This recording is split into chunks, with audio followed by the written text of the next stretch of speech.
Scroll করতে করতে যখন ভিডিওটাতে এসেই পড়েছেন তখন জাস্ট 20 সেকেন্ড সময় দিন, দুটো গান শোনাবো। যতই করো আসলে তুমি কাইলা বেগুন উড়বো সুন্দর সুন্দর আর বাহালা। কি গানগুলো এনজয় করছিলেন? সুরের তালে মাথা দুলছিল? গানের কথাগুলো মজা লাগছিল খুব? কমেন্টে ফাটাফাটি লিখতে যাচ্ছিলেন?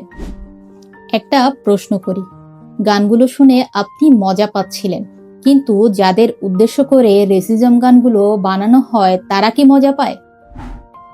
আরেকটা প্রশ্ন করি, এই রেসিজম লাইনগুলো যদি আপনার সন্তানের দিকে ছুড়ে দেয়া হয়, আপনার আপন মানুষের দিকে কিংবা আপনার দিকে, তখনও কি এতটাই মজা লাগতো? আচ্ছা, কখনো কি বিবেক নাড়া দেয় না? কখনো কি ভাবায় না এই রেসিজম কারো বুকের ভেতর ঠিক কতটা গভীর ছুরি চালায়?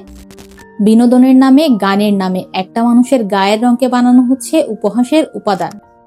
হ্যাঁ, এই পর্যায়ে হয়তো অনেকেই বলবেন এত সিরিয়াসলি নেয়ার কি আছে, এটা তো স্রেফ বিনোদন।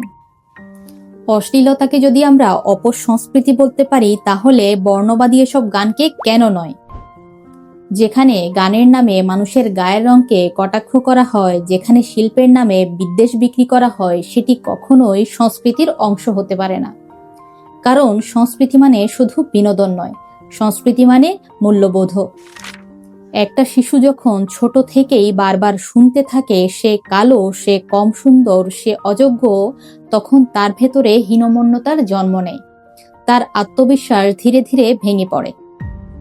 20 নভেম্বর 2025 রাজধানীর বাড্ডায় বেসরকারি ইস্ট ওয়েস্ট ইউনিভার্সিটির 2 ভবনের মাঝখান থেকে DM মুশফিকুজ্জামান নামে 20 বছর বয়সী এক তরুণের লাশ উদ্ধার করা হয়। পুলিশের প্রাথমিক তদন্ত থেকে জানা যায়, বডি শেমিং, বুলিংয়ের শিকার হয়ে ধীরে ধীরে মানসিকভাবে মারাত্মক বিপর্যস্ত হয়ে পড়েন এই তরুণ।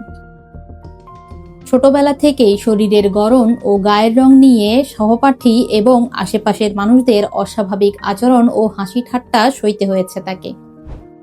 ক্রমেই বিষাদের রূপ নেয়া এই মানসিক বিপর্যস্ততার বিষ একসময় মুশফিকুজ্জামানকে ঠেলে দেয় আত্মহত্যার মতো চরম সিদ্ধান্তের দিকে।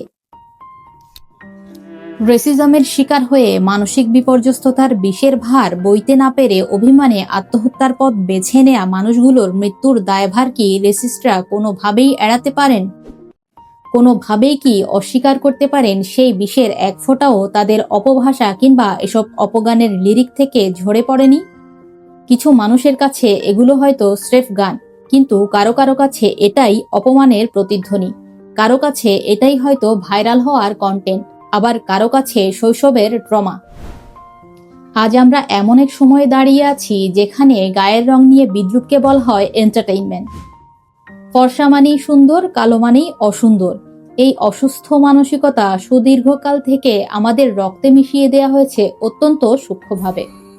কখনো কি ভেবে দেখেছেন, এই গানগুলো যখন ভাইরাল হয় তখন বহু কালো মানুষ নিজেদের ভেতর থেকেই একটু একটু করে নিভে যায়? আচ্ছা বলুন তো, মেলানিন কি অপরাধী? কালো ত্বক কি স্বপ্ন দেখলে তা চরম অপরাধের পর্যায়ে পড়ে? যদি তাই না হয় তাহলে আমরা কারা, যারা এই রেসিজম গানগুলোর তালে তালে বৈষম্যতাকে বৈধতা দেই? কবি কাজী নজরুল আমাদের শিখিয়ে গিয়েছিলেন মানুষের জয়গান, অথচ আমরা শিখেছি গায়ের রং নিয়ে বিদ্রুপের গান। জানি এত কথার পরেও কিছু মানুষ এমন থেকেই যাবে যাদের কাছে কালো মানেই ঘৃণা, কালো মানেই অসুন্দর। তাদের জন্য তারাশঙ্কর বন্দ্যোপাধ্যায়ের সেই দুটো লাইন বলার আছে, কালো যদি মন্দ তবে কেশ পাকিলে কাঁদো কেনে।